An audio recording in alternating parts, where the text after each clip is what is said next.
자, 그러면은 여의도 카페에서 무슨 말이 메리츠증권 도곡금융센터의 이권희 차장님과 함께 오늘 또 이게 기대됩니다. 네. 차장님이 오시는 날이면 약간 매콤한 느낌, 매콤한 느낌. 스파이시한 느낌, 시원시원한 느낌이 있거든요.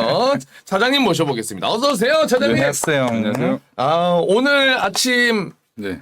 어떤 또 하루 마인드로 출발하셨습니까? 어떤 기분으로? 일단 기분은 항상 안 좋습니다. 왜요, 차장님? 방송 내용 갖고 이제 뭐라 하시는 분들도 자꾸 있고. 저는 이제 항상 그 일관되게 얘기를 하려고 노력하고 있는데 네. 이 원칙을 얘기하면 싫어하시는 분들이 있죠. 그렇죠. 네. 그러니까 어제 느낀 것 중에 하나는 올라갈 때는 본인 탓, 본인이 잘해서 떨어질 때는 전문가 새끼들 때문에 떨어졌다. 그래요. 여기 맞으세요, 형님. 근데 사실은 전문가들이 더 타격이 심합니다. 본인들은 찔끔 뭐 몇 억 많이 하셔야 몇 억 하시지. 그죠? 저는 자산이 많겠죠. 손님들께 우르르 날아가고 있습니다. 그죠? 와, 오히려 네. 더 힘들지. 그렇죠. 더 힘들죠. 저희는 이제 직업이니까 더 힘듭니다. 그렇죠. 그만큼 말도 책임감 있게 하려고 노력하고 있는데 그걸 너무 이제 본인들 입장에서만 생각하시면 안 된다. 뭐 어떤 제도를 가지고 저한테 따주셔가지고 제가 화가 났습니다. 뭐 그걸 정부에 따지든가, 왜 차장님한테 따지고? 그렇죠. 월스트리트에 따지든가. 그렇죠. 월세 따지고. 네. 뭐 제가 힘이 없는 사람인데, 네.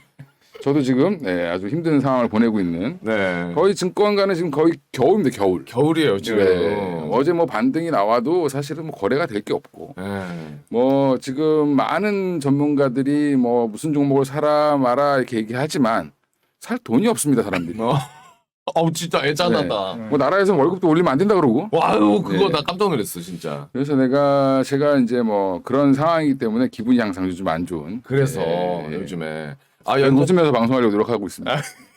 우리 연전연승님이 지난 방송 보시고 팬이 되셨다고. 야, 파이팅이라고도 또 외쳐주시고 계시는데. 네.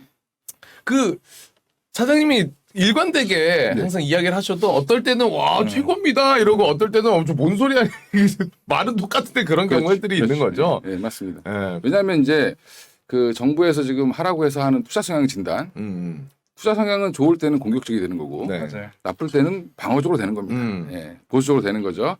그래서 투자 성향 진단이라는 것 자체가 어이가 없는 거죠, 사실은. 네.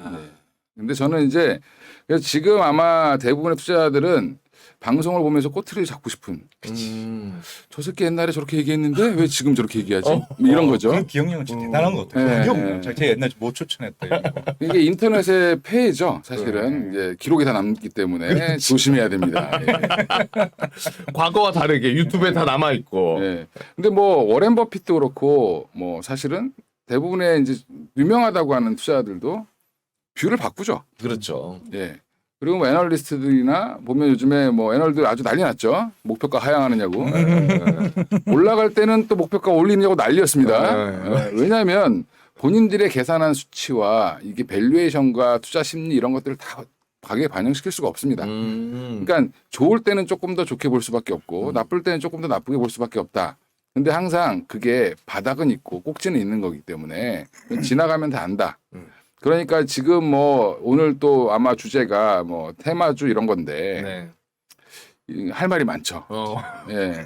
테마주. 예, 그렇습니다. 예. 그러니까 뭐 그런 부분 좀 감안하시고 네. 뭐 제가 좀 강하게 얘기하더라도 뭐 너무 이렇게 상처받지 마시고 네. 예.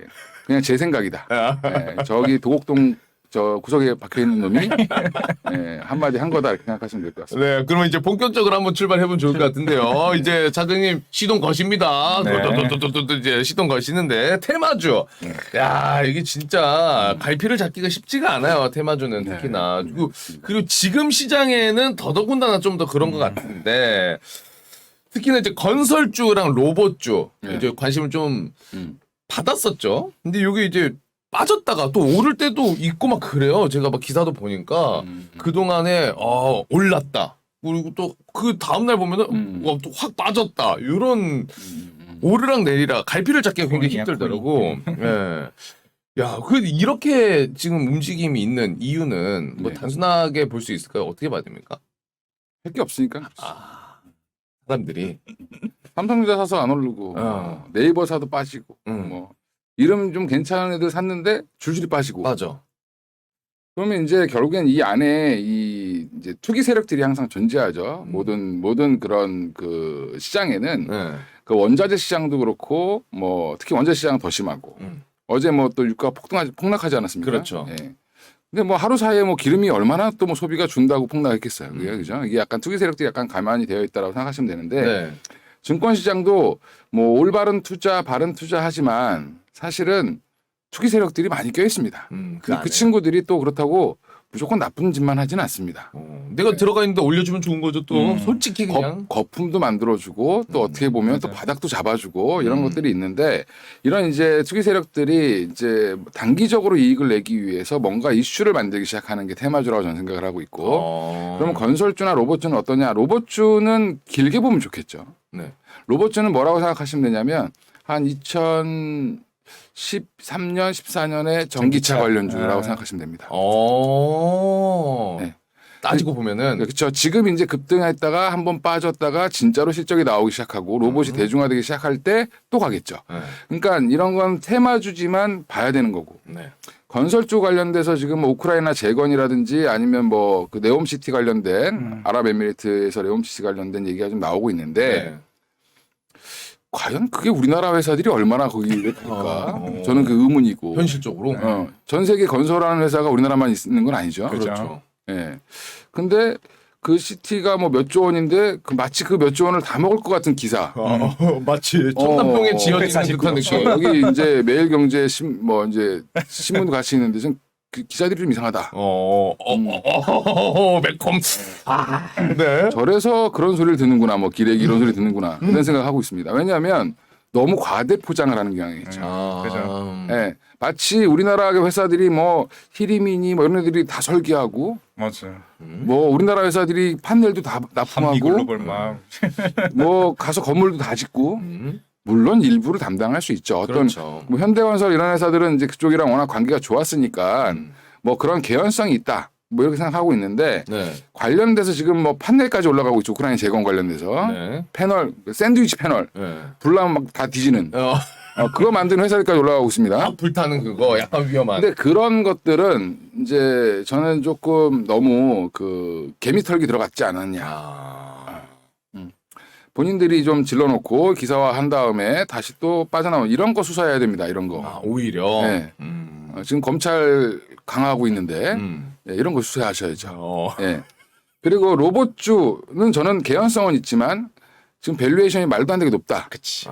그러면 지금은 지켜봐야 될 때지 적극적으로 매수해야 될 시기는 아니다. 빠지기를 기다려야 된다. 그래서 저도 2015년, 14년, 15년 이때부터 2차 전지 관련된 종목들 에코프로 탐방 갔다 오고 막 이랬었습니다. 네. 에코프로 BM이 생기기 전에. BM 생기기 전에. 네. 그때 6,000원 뭐 이렇게 할 때. 네. 근데 그때도 제가 이 회사는 무조건 간다. 그랬는데 문제는 그것도 심지어 책으로도 썼습니다, 제가. 근데 책이 폭망했죠. 장이 빠질 때 나와가지고. 네. 그때도 제가 그 책에서도 말씀드린 것 중에 532 법칙 뭐 이렇게 제가 지어서 말씀을 드린 적이 있었는데 그게 뭐냐면 지금도 저는 그걸 견주하고 있다라고 생각하고 있는데 제 투자 방식에서 네. 성장주는 무조건 50% 가져가야 된다. 성장주는 왜? 지금은 뭐 인플레이션이 높고 성장이 어쩌고 저쩌고 얘기하지만 사실은 전 세계가 저성장 국면에 들어가 있는 상황에서 일시적으로 높아진 겁니다. 지금 코로나 때문에 바텀이 워낙 낮아지니까 되게 높이 성장한 것처럼 보이지만 네. 한번 많이 빠졌다가 올라온 것뿐입니다. 그러면 결국에는 성장이 가장 있는 쪽에 투자를 해야 된다. 그게 50. 50. 그다음이 이제 그다음은 이제 가치주죠. 가치주. 뭐 너무 밸류가 너무 말도 안 되게 싸다. 그런 건 좀 한 30% 가져가야 된다. 중장기적으로. 네. 그리고 또 20%는 뭘 해야 되냐? 단타를 쳐야 된다. 그게 이제 이런 테마성이죠. 어떻게 보면 모멘텀 관련된 주식 이런 건 해야 됩니다. 근데 문제는 로봇주도 이미 하셨어야 되는데 못했으면 네. 이제 하지 말아야죠. 이제는. 네. 근데 왜 그걸 해야 되냐라고 하면 그거는 미리 한참 5년, 10년 뒤의 일을 먼저 땡겨와서 올리는 경향이 있습니다. 항상. 전기차도 그랬고, 그다음에 풍력도 그랬고, 그렇죠. OCI가 막 엄청나게 올라갔을 때, 그때 태양광 난리였죠. 근데 패널은 이제 깔리고 있습니다. 본격적인 네, 거는. 그러니까 주식 시장은 항상 뭔가 꿈을 찾기 때문에 이 꿈이 되는 쪽은 봐야 된다. 근데 건설주나 뭐 요즘에 원자력 관련주나 이런 것들은 사실은 꿈이 아니라 그냥 단순 테마, 정치 테마 이런 거는 완전 하면 안 되고 그 정치인이랑 그거랑 관련이 있어서 만약에 주가가 올라가면 그 정치인 구속돼야죠, 그죠? 아, 그쵸. 진짜 직접적인 연관이 그렇죠. 돼 있다 그러면 네, 위험한 네, 거죠. 네. 위험하죠. 그 말이 안 되는 테마죠. 네. 근데 정치 테마를 왜 자꾸 방송국에서 얘기를 해서 더 부추기는 경향이 있습니다. 어떻게든 엮더라고요. 네. 네. 그분의 고종 사촌의 당숙의 이모의 친구의 동생이 학교에 누가 해서 친하다더라. 그 질문 받으면 더 황당하게 그걸 왜 엮였는지 알아보기가 더 힘듭니다. 오히려. 네, 뭐 파평윤 씨라든지 우리나라에 파평윤 씨가 얼마나 많은데, 네, 그죠? 맞아요. 제 군대 동기도 파평윤 씨 하나 있습니다. 네. 아, 저도 지금 예전에 곽한구 씨 그 자동차 훔쳤을 때 제가 비난 다 먹었어요. 가통곽 씨라고 아. 명절 때 가서 얘기해야 되는 거 아니냐고. 곽씨가 많지는 않죠. 일면식도 없는데 뭐 그런 느낌이에요. 어거지로. 뭐 그래서 지금 단순 테마성으로 오른 것도 있고 테마주도 이제 보실 필요가 있습니다. 테마 안에서도 네. 중장기적으로 성장을 보고 테마를 거는 경우가 있고 그다음에 단순 이슈 뭐 우크라이나 재건 이슈 뭐 아니면 뭐 아움시티 뭐 이름 또 까먹었네 그래서 또그 시티도 건설한다는 또 이슈 그다음에 뭐 갑자기 무슨 부동산 정책을 완화한다 그러면 뭐 많이 짓겠다 안 짓죠. 네, 서울 시내 다니고 보면 지금 반포 쪽밖에 올라가는 데가 없습니다. 맞죠. 그러면 지금 이런 것들이 테마성으로 움직이는 것들의 성격을 잘 보셔야 된다. 근데 테마주를 그럼 어떻게 접근해야 되냐 이렇게 또 물어보시겠지, 그죠? 그렇죠. 네, 어떻게 접근해야 되냐? 접근하지 마라. 접근하지 마라. 근데 제가 이게 중장기 성장성 있는 거는 접근하셔야 됩니다. 좀 보셔야 되는데 만약에 하신다면 초기에 들어가야 됩니다. 그리고 목표 수익률을 낮추셔야 된다. 항상 테마 관련 주식들은 윗꼬리를 겁내 크게 달죠. 그 예전에 말씀드렸잖아요. 이게 약간 좀 그 파라마운트 그 영화사 네, 영화사. 영화 딱 보면 앞에 파라마운트 탁 나오죠. 이렇게 산이 하나 있고 네. 뾰족한 산이 하나 나오고 별이 탁 이렇게 갑니다. 그죠? 그렇죠. 그 뾰족한 산을 만들 가능성이 많습니다. 네. 그러니까 꼭대기를 내가 만들지 않을까라는 걱정을 항상 하시면서 저기에 내가 있지 접근하셔야 않을까? 된다. 그래서 일반적으로 직장을 다니시는 분들은 그런 거 하시면 안 되고 내가 모니터 앞에 계속 앉아서 주구장창 뭐 화장실도 안 가고 보시는 분들 네. 뭐 단타 매매를 많이 하시는 분들은 뭐 실효에 편성해서 한 10% 정도는 하셔도 괜찮다. 근데 조심하셔야 됩니다. 항상. 언제든지 빠져나올 준비를 해야 된다. 그리고 내가 확실히 그 좀 여유 있게 이 돈은 내가 한번 연습하고 재밌게 하는 느낌으로 여유 자금으로만 하시는 거 오히려 제일 그래도 뭐 좋고. 경마보단 좀 나니까. 예. 이게 원래 이제 주식하다가 이제 선물옵션 하다가 이제 경마로 간다 뭐 이런 얘기가 있습니다. 옛날에. 그렇죠. 중장기적으로도 이제 매력이 있다는 거는 이게 멀리 봤을 때 그냥 이런 이슈가 있다가 끝나는 게 아니라 예전에 우리가 전기차를 생각했던 것처럼 그래도 확실히 이거는 어쩔 수 없이 시간이 지나면은 될 수밖에 없는 산업이다. 이런 가치가 있으면은 훨씬 매력이 있다. 예. 근데 그런 때는 밸류를 조심해야 된다. 가격을. 가격을. 예. 좋은 회사이지만 비쌀 수는 있습니다.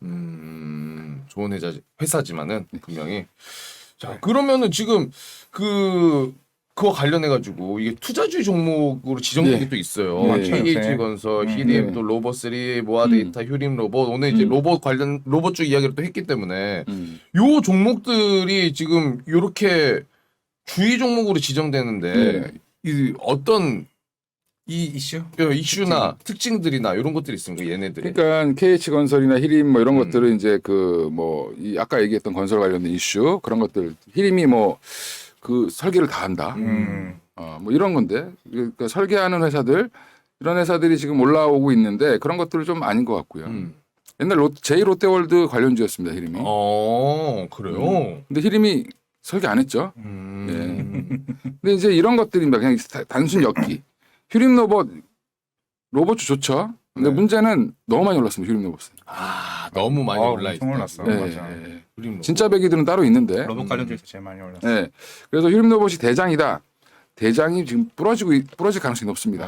네. 투자 주의 종목 걸린 거 상승장의 투자 주의 종목이 걸리면 좋습니다.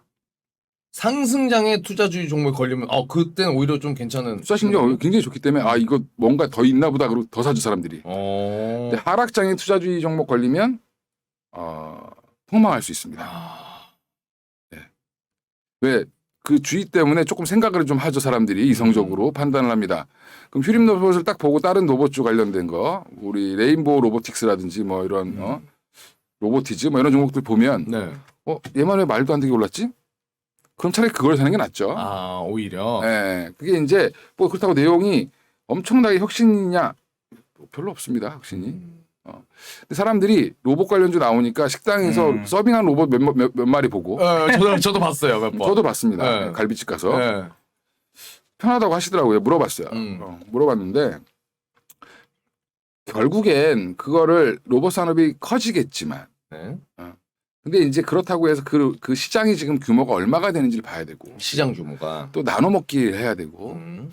이 중에 어떤 애들이 주가 될지 대장이 될지. 아직 안 나왔다. 아직 확실하게 딱 얘가 대장이다라고 하긴 애매하다. 그러니까 뭐 LG전자가 투자한 회사들이 그래도 괜찮지 않겠나? 뭐 이런 생각도 하시는 거고. 근데 그게 어. 않겠나? 네. 항상. 근데 뭐 LG전자가 그거 하다 갑자기 아니네? 그거 버릴 수도 있습니다. 그렇죠. 그러니까 그런 부분들 다 감안하셔야 되고 그러니까 조금 조심하셔야 된다. 그래서 보유자들은 어떻게 대응해야 되냐? 적절할 때 잘 파셔야 되죠. 적절할 때. 왜냐하면 결국엔 이쪽은 뭔가 지금 굉장히 핫하고 실적이 좋아지고 이런 게 아니라 지금은 그냥 이슈죠, 이슈. 그냥 어떻게 모멘텀 플레이를 하는 건데 모멘텀 플레이는 항상 내가 바닥에 사서 꼭대기를 다 먹고 나온다는 생각을 하시면 안 되고 중간에 내가 살짝 한번 먹고 나왔다 정도로 대응을 하셔야 된다. 그 정도도 성공. 그렇죠. 충분한 성공. 아니 뭐 10%만 먹고 나와도 뭐 대박인 거죠. 그렇죠. 근데 적절하게. 본인들은 저 꼭대기에 못 팔아서 화가 나고 네. 사자마자 빠져서 화가 나고 그죠? 근데 이제 사서 물리신 분들 어떻게 되나 빠져나갈 기회를 꼭 줍니다. 이런 애들은 또 줘요? 이슈가 끝나지 않으면. 그러니까 적당한 시기에 다시 반등이 나올 때 더 가겠지 기다리지 마시고 나오셔야 됩니다. 찬스를 찬스를 주면 바로 나와요. 줄 때 나와야 됩니다. 이게 안 주는 종목들도 있습니다. 그냥 내리꽂는 종목. 네. 네. 히림 이런 애들은 저도 한번 사봤는데 옛날에 그래요? 팔 기회를 안 줍니다. 여기는 기회 안 줬어요? 빠지기 시작하면 이게 거래량도 거의 거래도 잘 안 되는 종목이라 네. 그런 거 조심하셔야 된다. 야, 히림 기억 속에 그대네요. 예, 되게 안 좋은 기업. 예. 이제 롯데월드 그래서 한돈 안 갔습니다. 속상해가지고. 집 근처 아니세요? 뭐 예전에 제 잠실점 있을 때도 안 갔습니다. 무너질까봐. 아니 진짜 나도 이제 지점에서 막내니까 네. 가끔가다 8시하고 10분 되잖아요. 투자주의 종목이야. 뭐 이런 말 하기 전에 좀 소액 투자자들이 전화가 와요. 투자주의 종목 빨리 사달라. 빨리 진짜 상한가 빨리 넣어달라고. 그래요. 그거 한 며칠 뒤에 와가지고 달릴 수가 있을까요? 그러니까 여기만 투자하시는 분들은 이게 AKTS를 못 보시는 나이 드신 분들이 많으셔가지고 그런 전화 제가 다 받아요, 막. 그거 항상 그렇게 항상 무리시더라고. 이제 저는 잘 몰라서 정말 개인적으로 이제 궁금해서 여쭤보는데 투자 주의 종목으로 지정되는 기준이 있습니까? 기준이 있죠. 어떤 것 때문에? 너무 과하게 올라갔거나 뭐 이런 거죠 대부분. 그죠? 뭐 며칠 이내에 아니면 이제 50% 올랐거나. 몇 개 점포가 뭐 이제 말도 안 되는 주문량이 만약에 뭐 100이라면 네. 100이 한 50% 60%를 소수 지점에서 네. 거래를 했다든지 그러면 이제 산 사람이 몇 명 안 되는데 돈으로 지른 거죠. 한마디로 돈질을 한 건데. 그러니까 그런 거는 좀 주의해야 된다. 일부러 약간 좀 올리는 개연성이 있을 수 있다. 이렇게 얘기하는 거죠. 근데 그러니까 좀 이해가 되네. 그러면 이제 개인 투자 입장에서는 뭐야 이거? 뭐 있나 보다. 이게 대장인가? 이게 주의가 있고 그다음에 경고가 있고 네. 그다음에 투자 가열이 있어요. 이게 심리가 주의 받았으니까 사람들이 좋아하겠네. 그러면 경고까지 가겠네. 마지막 과열까지 오면 이게 끝이구나. 이 참 웃긴 약간 심리들이 있더라고요. 이게. 테마주 좋아하시는 분들 생각이 약간 그런 거. 근데 어쨌든 그 생각으로 들어가는 건 굉장히 위험한 생각인 거죠. 근데 제가 15년 있으면서 본 결과 테마주 하셔서 단타 매매하신 분들 중에 돈 따신 분은 아무도 없습니다. 벌죠. 벌면 또 신나서 또 씁니다. 그 다음에 샀는데 또 물리죠. 네. 또 크게 물릴 때. 먹을 때는 10% 먹었는데 또 잃을 때는 또 20%씩 또 손절을 해서 나옵니다. 왜냐하면 빠질 때는 손절할 타이밍을 잘 안 주죠. 그렇죠. 빠질 때도 무섭게 빠집니다. 예. 내가 주문 내려고 하는 순간에 더 떨어지죠. 시장값에도. 그렇죠. 무슨 시장감에도. 실제로 상반기 때 이 또 테마주 성격인데 이제 급등하고 나서 임원진이 주식 팔아가지고 이런 논란이 있었다는 것도 지금 질문에 또 있더라고요. 이런 거 이제 개인 투자자들이 다 눈물 흘리는 거잖아요, 완전 실제로. 근데 뭐 임원들도 사람이니까 그래요? 자기들이 알죠. 응. 이 우리 회사가 그렇게 좋지 않은데 너무 올라갔잖아. 그거 팔아야 되겠죠, 당연히 본인 거 갖고 있는 거. 땡큐 하면서. 오히려. 그 이제 보호회수 같은 거 이제 걸려있죠. 뭐 입사하고 1년 내에 못 판다. 퇴사하면 되죠. 예. 퇴사하고 팔면 회사에서 다시 재입사라고 합니다. 그렇게 그거 가능해요? 예전에 신라젠이 그렇게 많이 했었죠. 그러니까 결국엔 임원진들이 대량 매도한다. 회사가 좋으면 대량 매도할 이유가 없죠. 그렇죠. 자기 회사에 이거 뭐야? 우린 더 올라가야 돼. 이런 자부심이 있으면은. 뭐 임원진이 뭐 한 70대 이렇게 되셔서 내일 모레 하시는 분들이면 뭐라 할 수는 없는데 새파랗게 어린 것들이 판다. 한다. 그러면은 뭐 바로 나오셔야죠. 네. 그 회사는 한마디로 과열되어 있다. 그러니까 자기 보통인데 본인들의 회사를 되게 안 좋게 얘기합니다. 대체적으로요? 네. 음. 현대건설 다니는 애들한테는 물어보면 현대건설 사지 말라 그러고. LG전자 다니는 친구들한테 물어보면 LG전자 사지 말라 그럽니다. 네.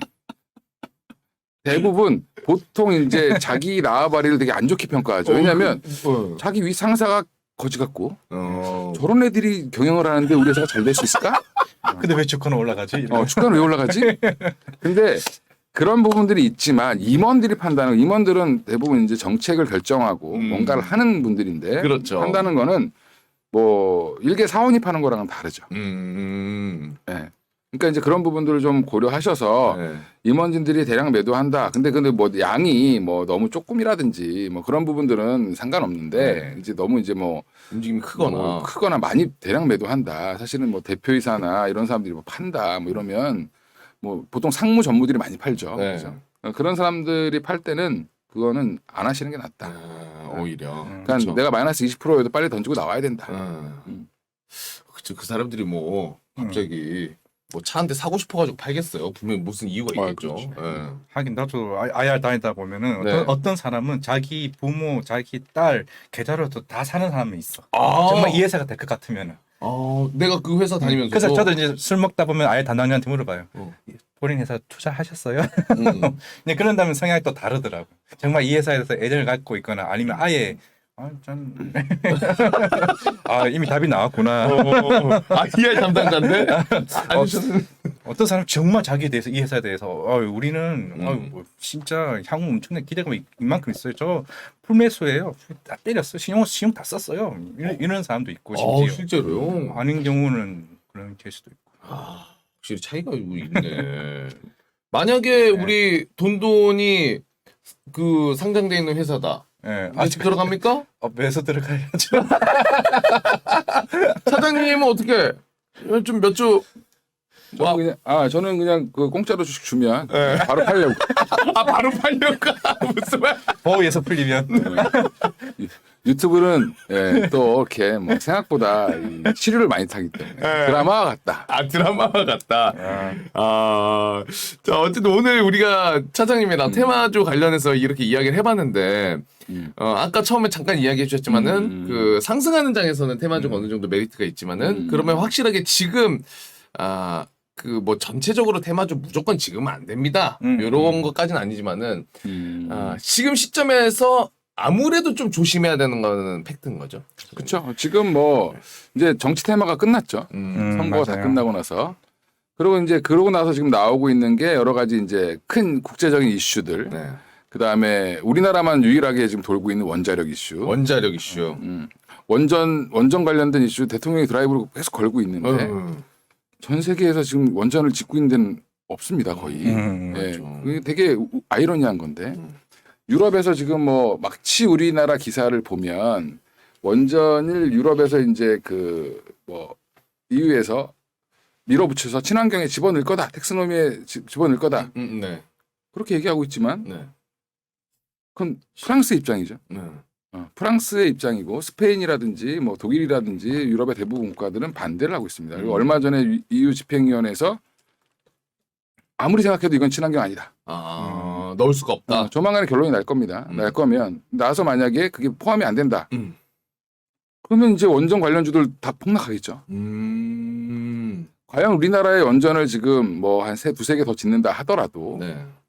그 기업들이 얼마나 돈을 더 벌 수 있을까? 그 두세 개로. 결국에 지금 바라는 건 뭐냐면 수출이죠. 그렇죠. 뭐 폴란드니 뭐 일부 뭐 이제 네. 좀 존재가 없는 국가들한테 체코. 뭐 체코나 이런 나라에 한다. 그 나라들은 할 수 있습니다. 왜냐하면 우리나라보다 미치잖아. 그죠? 뭔가가 필요하기 때문에 할 수는 있습니다. 한두 개가 나올 수는 있는데 네. 그게 그렇게 큰 흐름은 아니다. 주식시장은 항상 미래의 큰 흐름을 보고 가야 되는데 그러면 뭐 태양광 풍력이 맞냐? 그건 또 다른 얘기죠. 거기는 업체들이 워낙 많습니다. 그렇죠. 예. 네. 그러니까 우리나라 회사들이 얼마나 그 안에서 경쟁을 해서 살아남느냐의 문제. 그러니까 저는 그래서 원전 관련 테마주들은 하시면 안 된다. 이미 꺾이고 있죠 지금. 아는 사람들은 다 아는데 네. 애써 부정하고 있습니다. 그죠? 그 기사 보면서 그래도 원전은 이러면서. 그러니까 두산 에너빌러티 저는 원전 관련주가 아니라 그냥 에너지 관련주로 봐야 된다. 해수 담수화 사업부터 시작해서 하는 게 많습니다. 거기가 기술력 좋은 게 많은데 지금 너무 원전을 너무 그 부각시킨 게 오히려 그 회사는 안 좋아질 수 있다. 수소도 사실은 두산에 제일 잘하는 거고. 이게 과연 그러면 되겠느냐? 지금 다시 이제 분위기가 석탄으로 간다, 어쩐다, 막 에너지단이 어쩐다 얘기하지만 결국엔 이것도 잠시의 파도지. 그치. 결국에는 큰 흐름은 지금 전 세계의 대부분의 전력량 설치는 태양광이랑 풍력으로 가고 있습니다. 그렇죠. 예. 네. 그러니까 그런 부분들을 우리나라 사람들은 마치 태양광 패널이 뭐 이렇게 논밭에 깔려 있으면 보기 안 좋아. 이렇게 얘기하시지만 시골인가봐. 막 이러고. 근데 이제 전기가 부족해봐야 정신을 차리죠. 그렇죠. 네. 실제로. 지금 다 깔려야 됩니다. 지금 저런 빌딩에도 전에도 말씀드렸지만 다 바뀔 겁니다. 그러니까 앞으로 그런 시대가 올 건데 그렇게 그런 긴 안목을 가지고 조금 테마주를 접근하셔야 된다. 왜냐하면 그 안에서 큰 흐름이 올랐다가 빠졌다가 올랐다 빠졌다 하면서 결국에는 큰 흐름을 잡아줍니다. 네. 2차 전지 관련주들이 대부분 그랬어요. 에코프로가 처음에 주목을 받았을 때 자동차 관련 배터리 소재로 한 번도 납품해 본 적이 없는데 주목을 받았습니다. 보쉬의 이게 전동 공구 드릴 네. 드륵드륵 네. 집에 하나씩 있죠. 네. 집에. 남자들의 로망이죠. 마트 가면 꼭 그거 보고 있죠. 맞아요. 남자들은. 우리나라에 이제 총기가 없으니까 남자도 이제 그게 총기입니다. 제일 갖고 싶은 거예요. 그거 유선 아무도 안 쓰죠 요즘에. 네, 무선. 배터리 딱 배터리 딱 이렇게 껴가지고. 껴있는 거. 이만한 배터리. 그 안에 걸 납품하던 애가 에코프로였죠. 원래. NCA 뭐 NCA 뭐 이렇게 나가잖아요. 니켈, 코발트, 알루미늄으로 이제 이거 만들어서 출력이 순간적으로 많이 나올 수 있는 그거를 이제 양극할 물질을 만들었던 회사가 네. 지금 2차 전지 배터리를 납품하고 있는 겁니다. 너무 재밌는데, 태경이. 그러니까 그런 것처럼 뭔가 연관된 기술이 있어야 된다. 그러니까 꿈이 보여야죠. 이 회사가 다음에 뭘 할지. 그러니까 그런 회사들은 테마로 하셔도 됩니다. 근데 문제는 그거는 매매의 영역이죠. 그때 초반에는. 네. 그러다가 나중에 이제 실적의 영역으로 들어가면 이제 이렇게 쭉 가는 모습이 나오죠. 그러니까 그게 나중에 얼마나 발전 가능성 있고 얼마나 연기가 딱 봐도 되겠네. 요런 또 기업이 있을 거고 거기서 딱 끝나버리는 또 테마가 있을 거고 그런 거를 잘 판단해야 된다. 말씀해 주신 것처럼 진짜 원전 같은 경우에는 아까 이야기해 주신 뭐 석탄이나 이제 그걸 다시 가는 거는 지금 상황에서의 지금 당장의 임시 방편인 것 같은 느낌이잖아요. 원전을 또 짓는다라고 하면 계획하고 짓는데 한 3년에서 5년 걸립니다. 시간이 꽤 걸린다. 많이 걸리지. 그 원전 찬성하시는데 자기 집 앞에도 원전 지으면 찬성하실까요? 그러니까. 안 하죠. 예. 맞아. 예. 그 시공 준비하면 한 5년 3년 예. 더 걸리죠. 부지를 찾는 데만 해도 네. 오래 걸립니다. 왜? 지역 반대하니까. 주민들의 반대. 반대하니까. 그래서 두메 산골에다 지을 수는 없고 원전을 지으려면 옆에 항상 물이 있어야 돼. 바다를 끼고 있어야 되고. 그러니까 이제 그러면 해안가가 파괴되겠죠. 그렇죠. 환경단체들 당연히 싫어할 거고. 그렇죠. 지역 주민들 당연히 싫어할 거고. 맞죠. 그럼 원전에서 배출된 그 뜨거운 물들이 식혀야 되죠. 식히기 위해서 이제 뜨거운 물들이 계속 물이 순환이 돼야 되는데 네. 그 따뜻한 물이 바다에 풀리면 그 주변은 생태계가 망가지겠죠. 진짜 문제 많구나. 그러면 어업은 더 물고기들은 거기 열대 물고기들 갖다 놔야 되는 거죠, 그죠? 열대어들.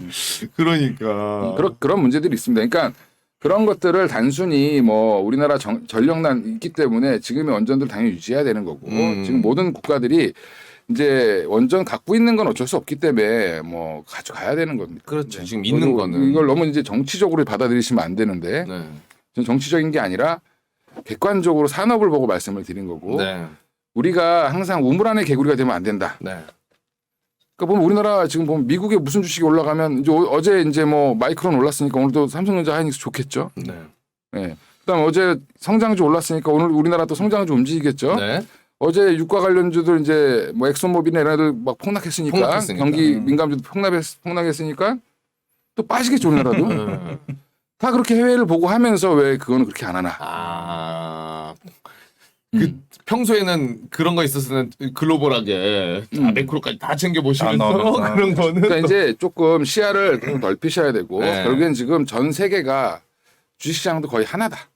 주식 시장도 옛날처럼 90년 지금 이제 애널들이 나와서 뭐 몇십 년의 시기열을 두고 차트를 분석하고 어쩌고저쩌고 얘기하지만 다 개소리죠. 왜 그때는 정보가 없었던 시절이고 그때는 소수의 이런 저 같은 전문가들만 아는 시장이었던 거고 네. 거의 인터넷이 보급된 2000년대 이후로만 보셔야 된다. 아. 그때부터의 흐름을 보면 전 세계가 거의 동조화 현상을 보이고 있습니다. 물론 이제 예외로 중국 같은 경우 좀 따로 움직이죠. 인도나 중국 이런 나라들은 네. 왜냐하면 걔네들이 이제 워낙 그 인간들이 많고, 그러니까 뭔가 자체적으로 뭘 할 수 있고 네. 정부의 성격도 약간 좀 정부 주도 이런 정부 주도니까. 러시아나 중국은 좀 따로 봐야 되는 거고. 정부 개입. 그러니까 기본적으로 유럽이라든지 서방 국가들이라든지 일본, 우리나라 뭐 이런 나라들, 대만 다 포함해서 뭐 약간 자유진영 비슷한 이쪽은 다 같이 움직인다 거의. 아 이제는 얼마나 오를 때 덜 오르고 더 오르고의 차이고 덜 떨어지고 덜 떨어지고의 차이지 네. 흐름은 비슷하게 갑니다. 흐름 자체는 아 그래서 참 주식하기가 어떻게 보면 편할 수도 있고 어떻게 보면은 되게 불편할 수도 있죠. 근데 저는 굉장히 그런 흐름이라면은 편할 것 같은데요. 그래도 공부하는 재미도 있고. 그렇죠. 이제 망하면 다 같이 망하고. 그러니까 이게 올라갈 때 내게 덜 올라가는 게 더 열받는 겁니다. 빠질 때 내게 더 빠지는 게 더 열받는 거고. 그렇죠. 그러니까 본인 이게 이제 보면 고객분들이 항상 보면 폭락장에는 전화 안 옵니다. 아유 저 새끼도 기분이 안 좋겠지. 그래요. 그러면 다행이고. 물론 이제 화풀이 하시는 분들도 그렇죠. 있죠. 화풀이. 그러니까 예전에 저희 선배들이 얘기해 주신 게 우리의 역할 중에 하나는 욕바지다. 역바지. 제가 뺀 건 아닌데 네. 빠졌다고 저한테 욕하죠. 네. 그건 욕바지 어쩔 수 없습니다. 근데 이럴 때일수록 좀 객관적으로 설명을 드려야 된다. 왜 주식을 팔 거냐 살 거냐만 정하면 되는 게 투자인데 그렇죠. 안 팔면 올라가겠죠 또 언젠가는 그죠? 좋은 회사라고 하면. 그렇죠. 네. 근데 그런 것들을 올라갈 수 있는 회사인지 아닌지 봐야 된다. 그런 의미에서 테마주들은 올라갔다가 떨어졌는데 다시 올라가지 못하는 경우가 많기 때문에 하지 말라. 웬만하면 접근하지 마시라고 말씀드립니다. 웬만하면은 네. 자 어쨌든 우리 차장님과 함께 오늘 테마 관련해서 정말 우리 시청자분들께서 투자할 때 조심하셔야 되고 어떤 점을 보고 그리고 지금 테마주를 그래도 좀 해볼 만한 시기 그리고 안 해야 될 시기 이런 건 정리해 주신 것 같은데 시간이 벌써 개장이 됐어요. 네. 개장이 됐고 생각보다 안 좋죠. 네, 어제 생각보다 쉽진 않네요. 어제 선반영. 어제 선발. 아유, 참 진짜. 끼워 맞추기. 예. 우리가 이게 어떻게 맘 같아서는 조정은 다 우리가 주물락주물락 하고 싶은데 어떻게 하겠습니까? 이거 다 지켜보는 거죠. 또 열심히 개인들이 사고 있죠. 예. 근데 아까 우리 저희 둘이서 이야기하긴 했는데 네. 그 확실히 지금 시점이 네. 바닥인지 알 수는 없지만은 확실히 가격대가 메리트가 있는 거는 예, 그렇죠. 맞다고 보십니까, 차장님도? 그러니까 일단 어차피 바닥은 지나봐야 아는데 네. 결국엔 투매가 한번 나왔어야 되는데 그게 안 나온 부분 나오려고 할 때 반등이 바로 나와버렸습니다. 그러니까 투매가 한번 개인들의 투매가 한번 심하게 나오면 사실 그때가 바닥인 경우가 많은데 네네네. 다행히 이제 신용은 어느 정도 많이 좀 정리가 된 것 같고. 그렇죠. 신용은 그리고 이제 투매가 이제 사람들이 많이 똑똑해졌죠. 예. 다 바닥일 것 같아. 예. 그러니까 2,200까지 뭐 빠질 수 있어, 2,100까지 빠질 수 있어, 2,000을 무너뜨릴 수 있어라고 얘기 나오지만 네. 그 전에 돌려버리죠. 그 전에 근데 이러다가 또 이제 한번 뭐 물가가 생각보다 안 떨어지고 뭐 금리를 지금 다들 내심 연준이 금리를 계속 올릴 거야, 3점 몇 프로까지 올릴 거야, 4%까지 올릴 거야라고 얘기하고 있는데 네. 안 믿고 있습니다. 그마저도. 네. 왜냐하면 너 이러다가 경기 침체 오면은 올릴 수 있어? 지금 이런 마인드로 월가 사람들이 지금 하고 있기 때문에 이게 이제 근데 문제는 그래도 만약에 계속 올린다. 그럼 주가는 또 한 번 더 빠질 수도 있죠. 그렇죠. 네. 그러니까 예상 밖에 오히려 뭐 빅스텝 뭐 자이언트 스텝 뭐 하는데 이렇게까지 안 해도 될 것 같아. 이번에 자이언트 스텝 하면 2.5% 되는데 원래 고기가 딱 자기들이 생각했던 적정 금리라고 생각하면 네. 여기에서 더 올릴까 말까 고민을 할 시점이 또 올 수도 있을 것 같습니다. 왜냐하면 이제 8월에는 없고 9월에 있으니까. 네네. 9월 중순에 있으니까. 그러면 그때까지 그 사이에 어떤 일들이 벌어지냐. 그게 되게 바닥의 신호를 잡아줄 수 있는 정확한 그 8월이 되게 중요한 시기인 것 같습니다. 그 없는 7, 8월. 7, 8월 올리고 나서 그 8월의 분위기가 정말 중요하지. 앞으로의 분위기를 형성하는. 근데 어제 유가가 빠진 게 경기 침체 때문에 우려 때문에 빠졌다. 수요 둔화가 아니라. 근데 사실은 미국 애들이 지금 기름을 덜 쓰고 있습니다. 실제로요? 비싸서. 맞아. 너무 많이 한국이랑 올랐지 비슷하더라고요. 미국 맞아. 원래 이제 기름값 오르면 이제 골프 갈 때도 각자 타고 가던 양반들이 카푸를 하기 시작하고. 미국에서 우리나라에서도. 그렇지. 우리나라에서도 돈이 많은 양반들도 카푸를 합니다. 그래요. 네. 그러면 회장님들끼리. 그럼 이제 소비가 점점 줄죠 이렇게. 아무래도 위축이 되죠. 그나마 이제 저는 미국이 무너지진 않을 걸로 보고 있기 때문에 왜냐하면 미국은 이미 2008년도에 한번 빚을 다 거의 탕감하고 다 정리를 했습니다. 은행이 건전하고 개인들이 빚이 별로 없습니다. 우리나라가 개인들이 빚이 많지. 그렇죠. 네. 그런 부분들을 감안하면 생각보다 우리가 우려했던 것보다 항상 더 나쁘진 않을 거다. 그러면 바닥을 잡아가는 과정이라고 생각하시고 네. 여기서 만약에 2200까지도 빠질 수 있고 제가 지난번에도 반등 나왔다가 또 한 번 빠졌다가 이렇게 바닥을 만드는 과정이 필요할 거다라고 말씀드렸던 것 같은데 네. 그런 과정은 지금 계속 겪고 있다라고 생각하시고 지금 너무 이 모니터 앞에 몰입해 계시면 정신 건강에 안 좋습니다. 오히려.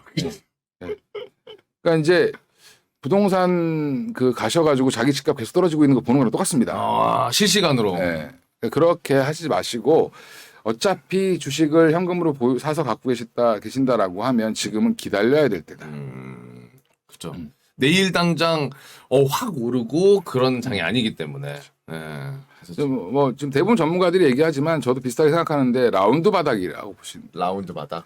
그러니까 이제 코로나라든지 전쟁이라든지 테러라든지 일시적인 이유로 급락을 하면 그건 금방 해소가 될 수 있고 뭔가 해결책이 나오면 바로 급반등을 하는데 네. 지금 이거는 어떻게 보면은 긴 싸움이죠. 인플레이션을 내려야 되고 경기를 연착륙시켜야 되고 이런 과정들을 거쳐야 되기 때문에 이렇게 좀 지루하게 바닥을 만드는 과정이 좀 있을 거다. 그러니까 오히려 너무 이럴 때는 매몰되어 있으실 필요가 없다. 저 같은 직업이 어쩔 수 없는 사람들은 그렇지만 직업이 아니신데 굳이 쉽지 않은 상황에서 스트레스 받아가시면서. 그렇죠. 네.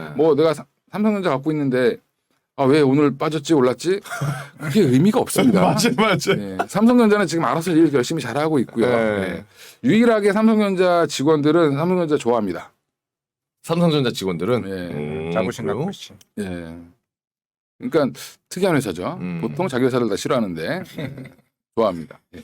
맞아요. 아니 우리 차장님 말씀 굉장히 저는 공감이 가는 게 삼성전자 왜 이렇게 안 오르나? 올랐다. 좀 빠지네. 이게 의미가 없어요. 왜냐면 저는 이미 맨 꼭대기 찍어서 이렇게 보고 있는 건데 이거 여기까지 오지도 않는데 뭐하러 보고 있습니까? 그냥 차라리 오겠지 믿음으로 쭉 기다리고 있으면 되는 거라고. 다시 생각합니다. 좋은 장이 올 때까지 돈을 모으시는 게 차라리 차라리.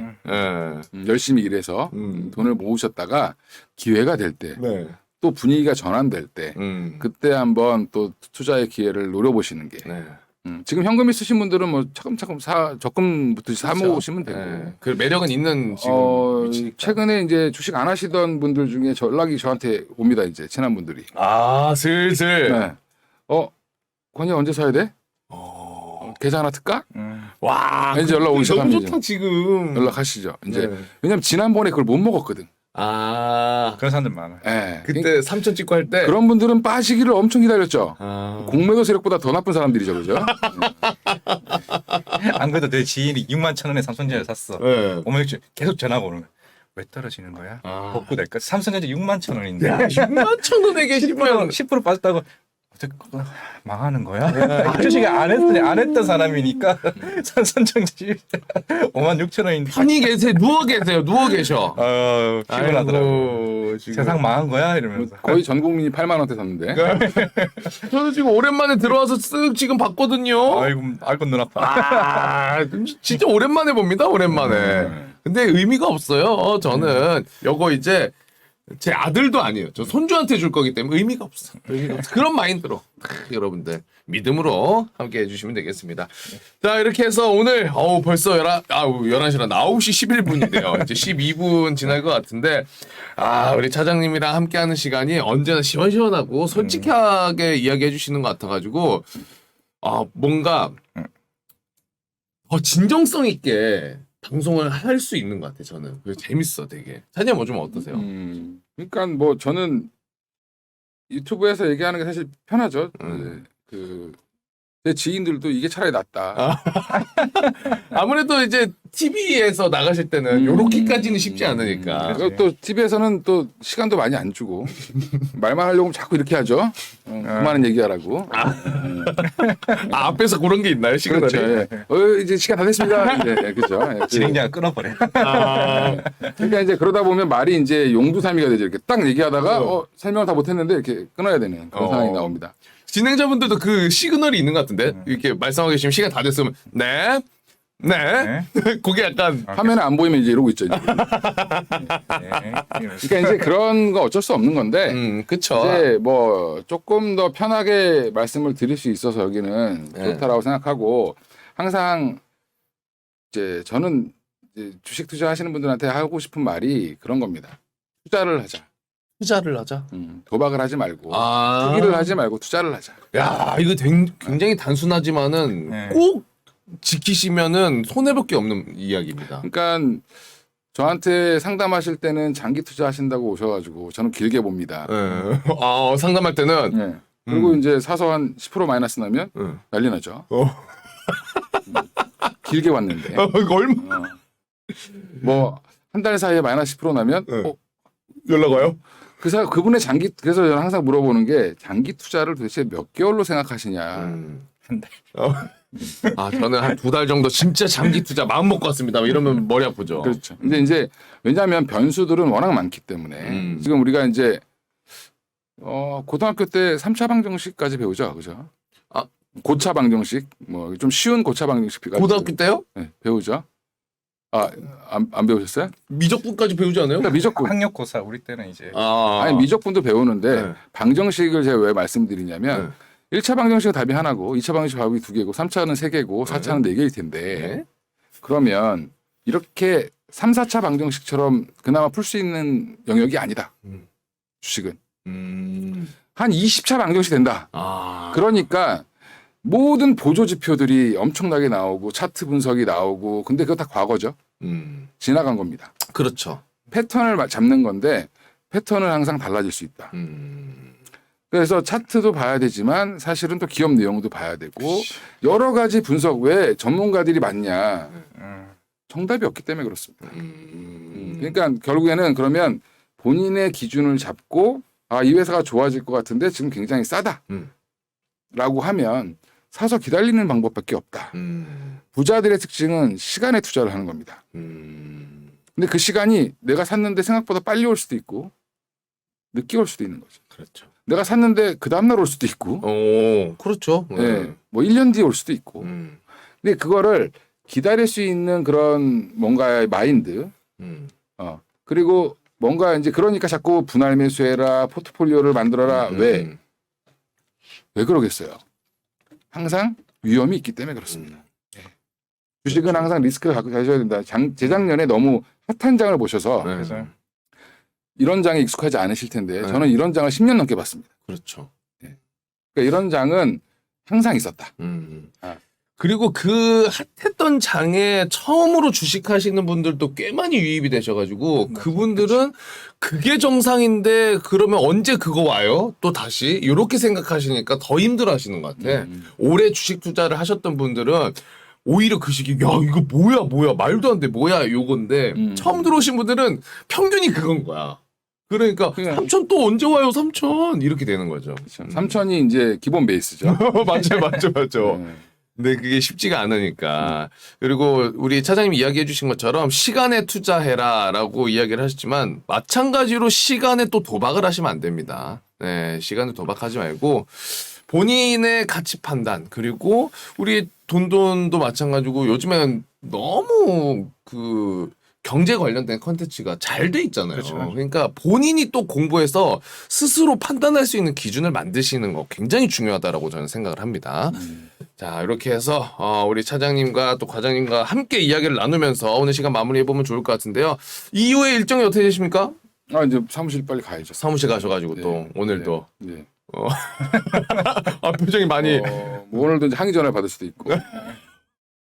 사무실에 오늘은 좀 위로의 전화를 받으셨으면 좋겠다라는 생각이 드네요. 자, 알겠습니다. 자, 그럼 저희는 내일 아침 8시에도 여러분들과 함께 하도록 하겠습니다. 많이 와주셔가지고 또 같이 공부하고 대화 나눠주시면 좋을 것 같고요. 오늘도 이른 시간부터 저희와 또 소통해주시고 함께 해주셔서 대단히 감사의 말씀을 드리겠습니다. 나가시기 전에 끝나기 전에 좋아요 한 번씩 눌러주시고 알뜰코 우리끼리 약속해놓은 거니까.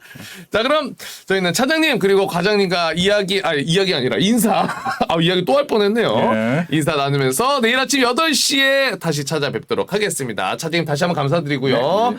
오늘도 함께 해주신 여러분 대단히 고맙습니다. 네.